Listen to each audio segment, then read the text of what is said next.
Hey everyone, this is Dr. Tony with the Countryside Clinic. I have Miss Becky with me today. So Miss Becky is here to share her story on how she was doing as far as her knee. So I'm going to let Miss Becky talk to you for a second and go from there. So, all right.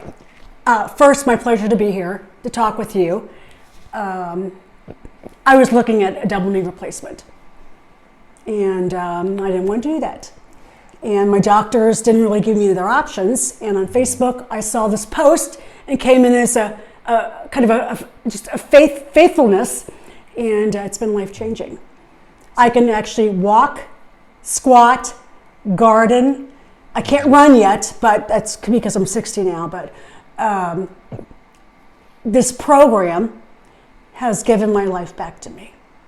And so I would encourage anybody that's looking at alternatives other than knee replacement, that you should give something like this a try. 11 years of research went into this program. I'm kind of like a studier. I study things before I do it, and you can't go wrong with this. So tell me about your goals since you've been coming in.